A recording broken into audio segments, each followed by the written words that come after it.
कुछ लोग ऐसे भी बने जो थोड़े वृद्ध थे, गुंजिया बन गए, होता है ना गुंजिया सा, जो यहाँ नहीं मिलता है लेकिन नीचे मिलता है। वो गुंजा से ग्वाल पेड़े से प्यारे बने बलदेव जी, रस खीर से रोहिणी रूप रसाला, नंद महीप बने नमकीन, गोकुल गोप सब गरम मसाला, जायो यशोदा जलेबी से रानी, आज रबड़ी सी रात में लडुआ सलाला। सभी लोग बन गए महाराज, प्रेम से जय श्री राधे। और फिर उसके बाद वृषभान की दुलारी जब आई, सभी लोग पधारे वहां पर। पधार करके कहा नंद बाबा ने यहाँ पर कहा, सुखदेव कहने लगे नंदस्वात्मजा उत्तमने जाता हलादो महामना, अहुआ विप्राण वेद ज्ञान सनाता सुचि अलंकृता। पुत्र के पैदा होने पर महात्मा आनंद का कोई ठिकाना नहीं रहा। खुशी से विद्वानों ब्राह्मणों को बुला करके स्नान पवित्र होकर के सुंदर वस्त्र आदि पहन करके जात कर्म संस्कार करने लगे और नांदी मुख श्राद्ध किया गया। कोई भी हम लोग आयोजन करते हैं तो नांदी मुख श्राद्ध सबसे पहले किया जाता है, क्योंकि वो पितरों की प्रसन्नता के लिए करना चाहिए। और सत कर करके उन्होंने नंद महोत्सव का आगाज किया। कहते हैं कि बड़े बड़े विद्वान आए, नंद बाबा के महल में संतों की भीड़ लग गई और कई लोग कुछ कुछ मांगने लगे।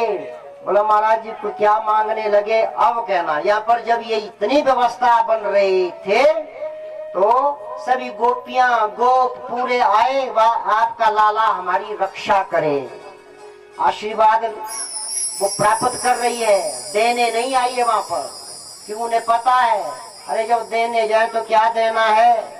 कलयुग के व्यक्ति क्या करते हैं, भगवान के सामने एक चीज रख दे तो 10 चीजें मांगेंगे अपने लिए। तो यहाँ पर कुछ नहीं मांगा, तो क्या कहा है कि भूल गए गोपी गृह गोपी कान भूल गए, तुलसी मताई मति प्रेम रति रसाई में दूध, दही घृत किच मची गैलन में खींचन दे सब पगे, आनंद बधाई में छोटी सुत चोटी कचाटी कर मोटी भय फैल गई, तोंद बड़े मोदवाई में राजी दिल विनोद मोहन में बियसा आनंद सुकनाए, आज बजत रही बधाई। नंद घर आनंद भयो जय कन्हैया लाल के, नंद घर आनंद भयो जय कन्हैया लाल के, नंद घर आनंद भयो जय कन्हैया लाल के, नंद घर आनंद भयो जय कन्हैया लाल के, जय दाऊद लाल के,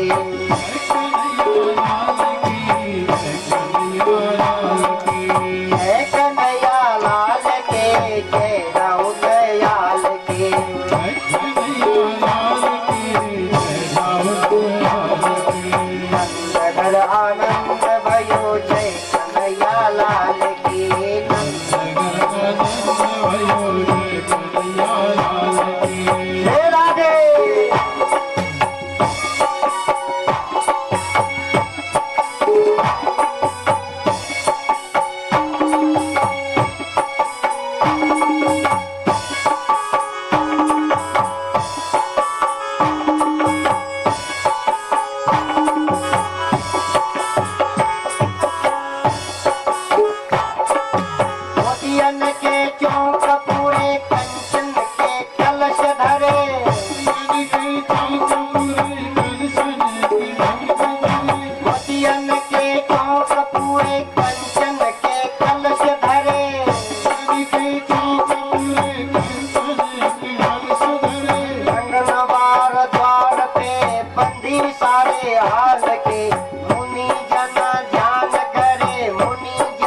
जय श्री राधे।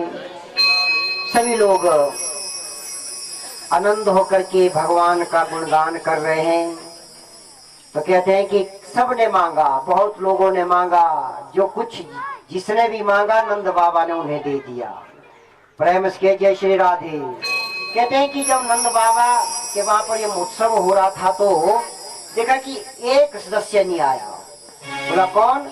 रोहिणी नहीं आई थी उसमें। तो नंद बाबा समझाने गए, बोला रोहिणी मैया आप चले। बोला मैं इसलिए नहीं आ रहे ना क्योंकि मेरे पति तो कारागार में बंद कर दिए कंस ने, इसलिए मैं नहीं आ रही हूँ। बोला कोई बात नहीं, वो तो जो हो गया सो तो हो गया है। और लाला का महोत्सव तो प्रतिदिन नहीं मनाया जाएगा, आप ऐसा कीजिए आप चलिए इस महोत्सव में। तो कहते हैं कि रोहिणी सज करके आई और कहते हैं कि जो सज करके आई साहब ऐसी नाची और पूरा ब्रह्मंडल देखने लगा। और महाराज जी एक माता जी भी आई, एक गोपी भी आई कहते इसमें। और गोपी की उम्र पता कितनी थी? 96 वर्ष। 96 वर्ष की अब गोपी सजने सुबहने लगी, दिखता तो है नहीं, है ना जी। शीशे के सामने खड़ी हो गई, मन में सोचने लगे कि मैं तो आज अपने जो विवाह का जो मैंने फेरे के समय जो लहंगा पहना था मैं आज उसे पहनूंगी। और लहंगा लाया महाराज, लहंगा पहना और जैसे पहना जब शीशे के सामने बैठ गई और सजने लग गई। अपनी जो श्रृंगार पिटारी निकाली और पहले हमारी काजल निकाला और होठों में चिपका दिया और लिपस्टिक निकाली मारी आंखों में चिपका दी। और कुछ कई प्रकार के उबटन थे, कहीं लगा दिया कहीं लगा दिया महाराज जी। अब उसने शीशा तो आगे तो दिखता नहीं है, कुछ भी धुंधला दिखता है। और जब महाराज जी महोत्सव में पहुंची नाचने लगी तो महाराज जी फिर यशोदा में बोलो बोलो बहन अंदर आओ जरा। बोला क्यों? बोला ये जो श्रृंगार है ना, ये श्रृंगार आपने किया है, क्या कलयुगी श्रृंगार किया है? बोला वो कैसे? बोला ऐसे है ना जी, कलयुग में कई लोग कभी बालों को ऐसे लाल लाल करते रहते हैं, कभी कुछ करते रहते हैं, कहीं ये तो नहीं कहें कहीं विवाह खुल गया। बोला नहीं ये इसलिए मैं आगे दिखता नहीं ना कुछ, इसलिए गड़बड़ हो गया कुछ। बोला कोई बात नहीं, लाला का महोत्सव है जैसा चलने दो। प्रेम से जय श्री राधे। और सभी महोत्सव मना रहे तो महोत्सव मनाते मनाते नंद बाबा को एक बात याद आ गई कि मुझे तो कंस का कर देना है। और कंस के कर देने के लिए नंद मथुरा जा रहे हैं। और कंस को कर देने के बाद फिर वापिस जब सोचा मेरा मित्र है यहाँ पर कारागार में बंद रखा करके कंस ने वसुदेव जी, तो कहते हैं कि जब कारागार में बंद तो मिल करके आते हैं, थोड़ा मिलन हो जाएगा। तो कहते हैं मिलने के लिए जब जा रहे ना जी तो कहा नंद ने यहाँ पर अहोते देव के पुत्र कंसेन बहवो हता एका वशिष्ठा वरजा कन्या सापि देवं दता। नंद ने कहा वसुदेव जी मैंने सुना कि आपके पुत्रों को कई पुत्रों को कंस ने मार दिया और एक कन्या दी हुई थी लेकिन उसे भी मार दिया। मन में वसुदेव सोचने लगे ये तो आपकी कन्या थी, अदला बदली कर दी रात को थी, मैंने आपको पता नहीं चला। लेकिन जो मेरा जो 8वां पुत्र वो आपके पास है, ये किसी को पता नहीं था। तो बोला आप ऐसा कीजिए, वसुदेव ने कहा करो विवाश की दत्तो राज्ञा दृष्टा वयम वहां। क्या आपने कंस का कर दे दिया है? बोला बिल्कुल। अब ऐसा करो आप ज्यादा यहाँ न ठहरे। बोला क्यों? इसलिए क्योंकि गोकुल में कई प्रकार के उल्कापात हो रहे हैं, ये सुना है मैंने। तो कहते हैं जब ये बात हुई तो जो आकाशवाणी ने कंस को जो आकाशवाणी सुनाई थी ना कि इसका जो 8वां पुत्र तेरा काल होगा, तो जब वो कन्या को ले आए तो कन्या को पटकने लगे तो उसमें भी अष्टभुजाधारी बनी थी उसमें कन्या। बोला कंस तेरा काल गोकुल में प्रकट हो चुका है। तो उन्हें ये रहे कि भाई वो गोकुल में प्रकट होता है, ऐसा करते हैं गोकुल की मारने की व्यवस्था कर, जितने वहां पर बच्चे पैदा हुए हैं 1 महीने के अंदर बुलाया गया। और क्या बोला मुझे ये बात आपकी रास नहीं आ रही है। तब उसके बाद महाराज जब इतनी बात हुई और महाराज एक वहां पर बहुत बड़ा राक्षस आया। राक्षस ने कहा, बोला महाराज जी मैं ऐसी व्यवस्था करता हूं कि मैं उसे मार दूंगा। बोला कैसे मारेगा बता पहले। बोला मैं जाऊंगा घर पर और उसे पकड़ूंगा। मैं बोला तू पागल हो गया, तुझे घर में कौन घुसने देगा। पूतना आ गई। पूतना का महाराज प्रणाम। बोला आइए पूतना आइए। बोला मैं जाऊंगी। तो देवी क्या कह रही है, तू जाएगी। बोला बिल्कुल। और तुझे कौन घुसने देगा अंदर। ये और यशोदा लाला के पास पलने के पास बैठी हुई थी। तो कहा बहन कहाँ से आई हो। बोला ये छोड़ दे, कहाँ से लगाया हुआ था। तो कहते हैं भगवान ने जब जहर पीना शुरू कर दिया, जब इतना खींचा इतना खींचा इतना खींचा कि पुत्र ने कहा अरे छोड़ दे मुझे लाला, क्या कर रहा है, छोड़ दे मुझे, मेरा जो प्राण वायु वो खींचा जा रहा है, छोड़ दे मुझे, छोड़ दे। लेकिन भगवान इतना खींचा और पुतना ने कहा, सुखदेव कहते हैं राजन सामुंच मुचाल मिति प्रभाषणे निष्पिंडमानाखिल जीर्ण ब्रह्मणि। पुतना ने कहा लाला मुझे छोड़ दे छोड़ दे। ये 2 बार क्यों कहा। यहाँ पर एक विद्वान का मत है ये 2 बार क्यों कहा, छोड़ दे 1 बार भी बोल सकती थी। सामुंचा 2 बार क्यों, इसलिए कहा 2 बार कि इस संसार से भी मुझे छोड़ दे और प्रलोक से भी छोड़ दे, लेकिन मुझे आपका गौलोक धाम ही मिलना चाहिए। और महाराज जी जब इतना होगा तो पुत्रों से धड़ाम करके नीचे गिरी। अब पुतना आगे देखना।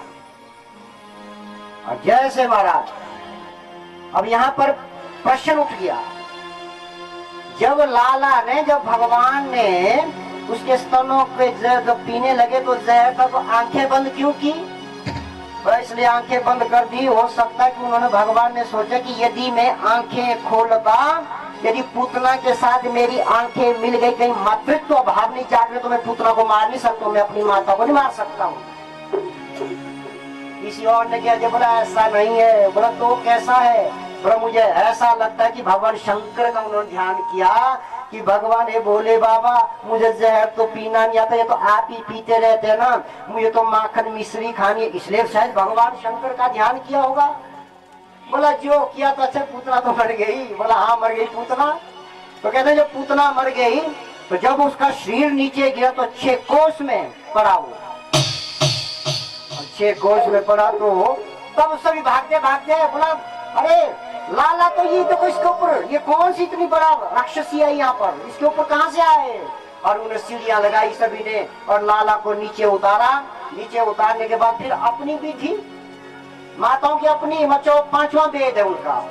और कोई छोटा कुछ गड़बड़ हो गई बच्चे बना जी, अरे जी कहीं इतनी कहीं के उशियाता हो लगे है कि डाई डोरी बा आए थे बा नहीं, मतलब अपना ही वेद है।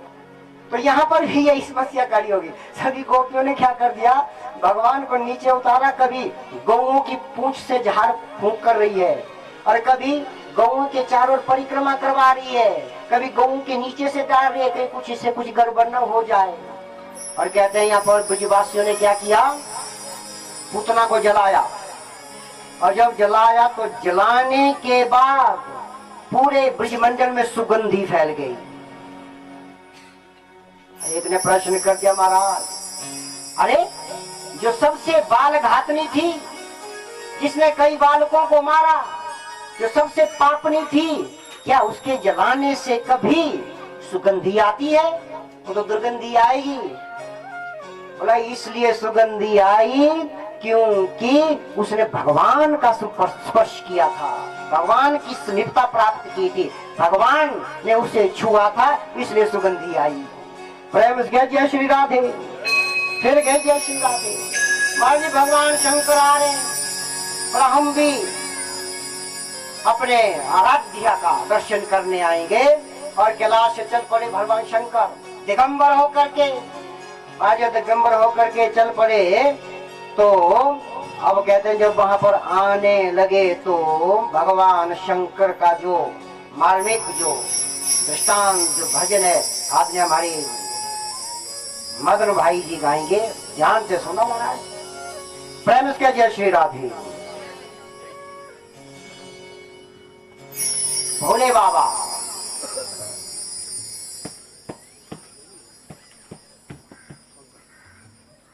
उत्पीडत निश्चरी चीख उठी निजंत काल हुआ भान उदगे शरीर दुग्ध सत्या सब प्राण रहित कर लिया पान।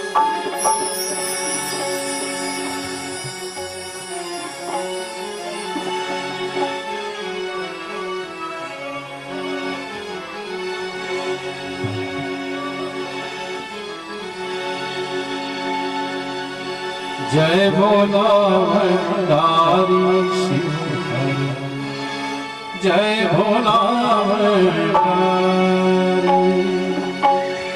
जय भोला भंडारी शिव हरि, जय भोला